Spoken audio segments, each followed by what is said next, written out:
Agnes Grey by Anne Bronte. Chapter 9. The Ball. "Now, Miss Grey," exclaimed Miss Murray, immediately I entered the schoolroom, after having taken off my outdoor garments, upon returning from my 4 weeks' recreation, "now shut the door, and sit down, and I'll tell you all about the ball." "No, damn it, no!" shouted Miss Matilda. "Hold your tongue, can't ye, and let me tell her about my new mare. Such a splendour, Miss Grey, a fine blood mare." "Do be quiet, Matilda, and let me tell my news first." "No, no, Rosalie, you'll be such a damned long time over it. She shall hear me first. I'll be hanged if she doesn't." "I'm sorry to hear, Miss Matilda, that you've not got rid of that shocking habit yet." "Well, I can't help it, but I'll never say a wicked word again if you'll only listen to me and tell Rosalie to hold her confounded tongue." Rosalie remonstrated, and I thought I should have been torn in pieces between them; but Miss Matilda having the loudest voice, her sister at length gave in, and suffered her to tell her story first; so I was doomed to hear a long account of her splendid mare, its breeding and pedigree, its paces, its action, its spirit, etc., and of her own amazing skill and courage in riding it, concluding with an assertion that she could clear a 5-barred gate like winking, that papa said she might hunt the next time the hounds met, and mamma had ordered the bright scarlet hunting habit for her. "Oh, Matilda, what stories you are telling!" exclaimed her sister. "Well," answered she, no whit abashed, "I know I could clear a 5-barred gate, if I tried, and papa will say I may hunt, and mamma will order the habit when I ask it." "Well, now get along," replied Miss Murray, "and do, dear Matilda, try to be a little more ladylike. Miss Grey, I wish you would tell her not to use such shocking words. She will call her horse a mare. It is so inconceivably shocking, and then she uses such dreadful expressions in describing it. She must have learned it from the grooms. It nearly puts me into fits when she begins." "I learned it from papa, you ass, and his jolly friends," said the young lady, vigorously cracking a horsewhip which she habitually carried in her hand. "I'm as good judge of horseflesh as the best of 'em." "Well, now get along, you shocking girl. I really shall take a fit if you go on in such a way. And now, Miss Grey, attend to me. I'm going to tell you about the ball. You must be dying to hear about it, I know. Oh, such a ball! You never saw, or heard, or read, or dreamt of anything like it in all your life. The decorations, the entertainment, the supper, the music were indescribable. And then the guests! There were 2 noblemen, 3 baronets, and 5 titled ladies, and other ladies and gentlemen innumerable. The ladies, of course, were of no consequence to me, except to put me in good humour with myself, by showing how ugly and awkward most of them were; and the best, mamma told me, the most transcendent beauties among them, were nothing to me. As for me, Miss Grey, I'm so sorry you didn't see me. I was charming, wasn't I, Matilda?" "Middling." "No, but I really was. At least so mamma said, and Brown, and Williamson. Brown said she was sure no gentleman could set eyes on me without falling in love that minute.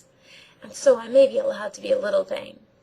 I know you think me a shocking, conceited, frivolous girl, but then, you know, I don't attribute it all to my personal attractions. I give some praise to the hairdresser, and some to my exquisitely lovely dress. You must see it to-morrow. White gauze over pink satin, and so sweetly made, and a necklace and bracelet of beautiful large pearls." "I have no doubt you looked very charming, but should that delight you so very much?" "Oh, no, not that alone, but then I was so much admired, and I made so many conquests in that one night, you'd be astonished to hear." "But what good will they do you?" "What good? Think of any woman asking that!" "Well, I should think one conquest would be enough, and too much, unless the subjugation were mutual." "Oh, but you know I never agree with you on those points. Now wait a bit, and I'll tell you my principal admirers, those who made themselves very conspicuous that night and after, for I've been to 2 parties since. Unfortunately the 2 noblemen, Lord G. and Lord F., were married, or I might have condescended to be particularly gracious to them. As it was, I did not. Though Lord F., who hates his wife, was evidently much struck with me. He asked me to dance with him twice. He is a charming dancer, by the by, and so am I. You can't think how well I did. I was astonished at myself. My lord was very complimentary too, rather too much so, in fact, and I thought proper to be a little haughty and repellent. but I had the pleasure of seeing his nasty cross wife ready to perish with spite and vexation. "Oh, Miss Murray! You don't mean to say that such a thing could really give you pleasure, however cross or— Well, I know it's very wrong, but never mind. I mean to be good sometime. Only don't preach now. There's a good creature. I haven't told you half yet. Let me see. Oh, I was going to tell you how many unmistakable admirers I had. Sir Thomas Ashby was one. Sir Hugh Meltham and Sir Broadley Wilson are old codgers, only fit companions for papa and mamma. Sir Thomas is young, rich, and gay, but an ugly beast nevertheless. However, mamma says I should not mind that after a few months' acquaintance. Then there was Henry Meltham, Sir Hugh's younger son, rather good-looking, and a pleasant fellow to flirt with. But being a younger son, that is all he is good for. Then there was young Mr. Green, rich enough, but of no family, and a great stupid fellow, a mere country booby. And then our good rector, Mr. Hatfield, an humble admirer he ought to consider himself, but I fear he has forgotten to number humility among his stock of Christian virtues. Was Mr. Hatfield at the ball? Yes, to be sure. Did you think he was too good to go? I thought he might consider it unclerical. By no means. He did not profane his cloth by dancing, but it was with difficulty he could refrain, poor man. He looked as if he were dying to ask my hand for just one set. And oh, by the by, he's got a new curate. That seedy old fellow, Mr. Bligh, has got his long-wished-for living at last, and is gone. And what is the new one like? Oh, such a beast! Weston his name is. I can give you his description in 3 words.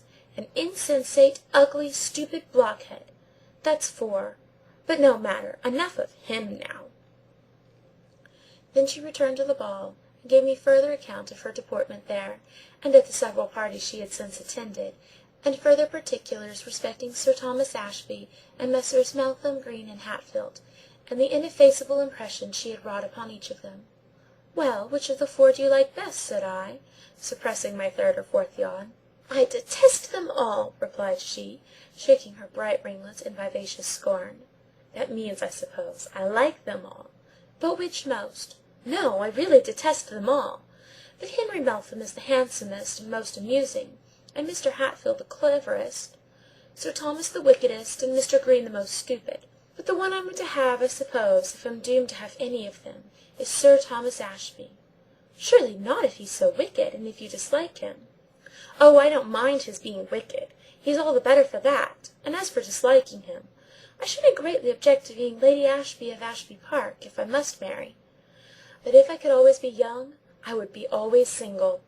I should like to enjoy myself thoroughly, and coquette with all the world, till I am on the verge of being called an old maid, and then, to escape the infamy of that, after having made 10,000 conquests, to break all their hearts save one, by marrying some high-born, rich, indulgent husband, whom, on the other hand, 50 ladies were dying to have.